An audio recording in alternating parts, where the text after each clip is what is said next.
are willing to borrow, banks can, even if central banks lower the interest rate, commercial banks don't want to lend anymore because they have lost so much of their financial assets. In fact, 25-30 trillions were wiped off, of shares have been wiped off. 38% of major companies have been erased. All major areas around the world are now in a recession, even Australia. And they even say it, even if we cannot really realize it, compared to when I was back in Italy a few months ago, and you could really feel like there were strikes kind of every day, and here it's kind of... Anyway, your representatives are saying that there is a recession, so let's trust them. So what happened in the US? Unemployment has gone up, house prices has gone down, and that's one of the bigger things that was unexpected.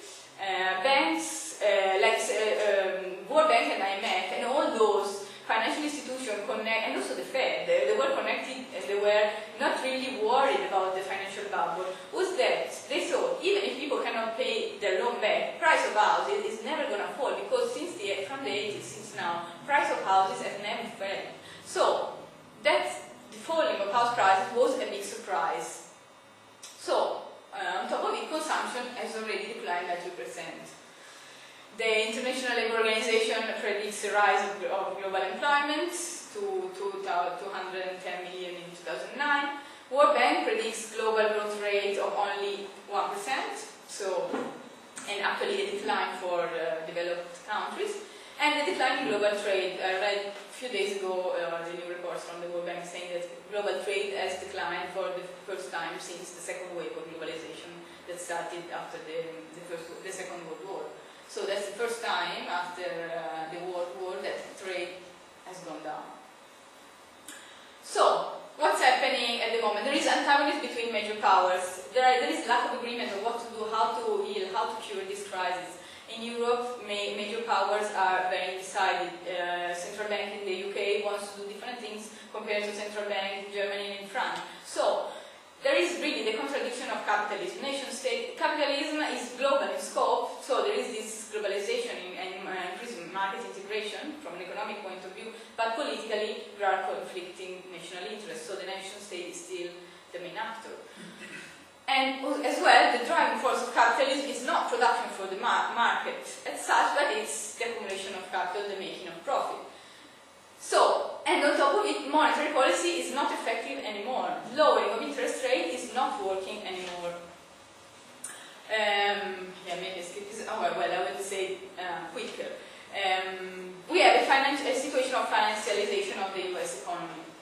When did it start? It started after the collapse of the Bretton Woods system. Bretton Woods system was a fixed exchange rate according to which the dollar was the main currency on which all the currencies in the world were pegged.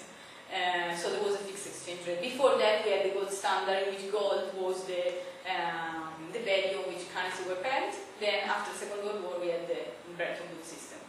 That collapsed in the 70s when there was such a great current account deficit that Nixon said the seat.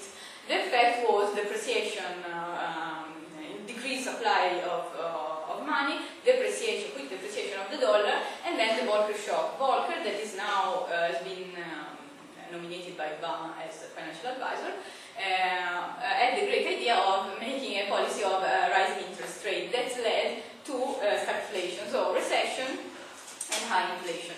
Effect were worker revolts worldwide. So there was a recovery from this first crisis, but then it was followed by the of the Yom Kippur War. So since the end of the fixed exchange rate, we had a series of crises that repeated quicker and quicker. That's also what's the difference between this crisis and 1929. In 1929 there was fixed exchange rate. Now there is no more. So booms interrupted by crisis, that the typical booms and slumps, the typical cycle of the capitalist economy.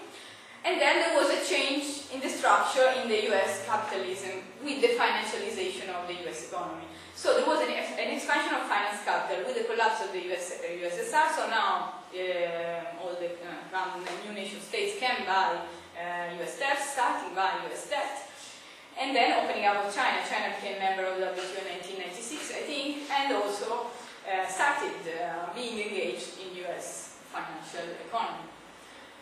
Then inflation rate was kept down because of cheap imports from China, so everyone was happy with low interest rate, and even if there were asset bubbles, then lowering a bit the interest rate has always helped rehealing.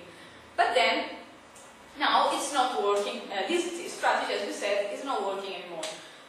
How will this crisis develop? There are different proposals from different point of view. There are neo-Keynesian measures, like especially in this moment, there are, I think, the prevalent measures that governments are thinking about, so more government intervention.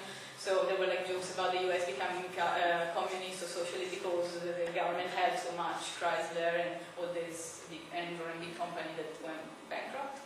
So some part of the policy is focused on tougher regulation in the financial market.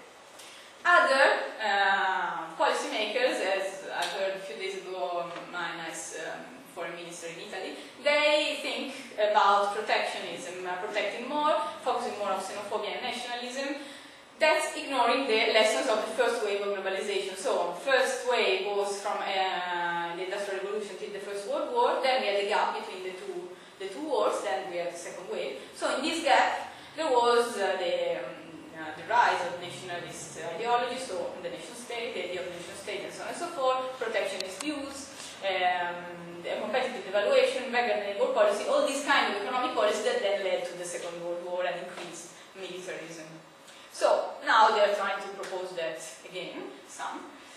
So can the reform be effective in the long run? Can capitalism recreate and can it rise it again? So is it just a slump and then there will be a boom? Or will mass strides bring about revolutionary change? So are there the potentialities for also political change? It seems so, but I don't know, in the short run, I don't know how the level of organization of working class is, how Indian working class is ready to unite with Chinese working class and Australian or Italian or whatever European working class. So the potentialities are there. The thing to reflect about is there really a structured organization? I think that's it for the moment, and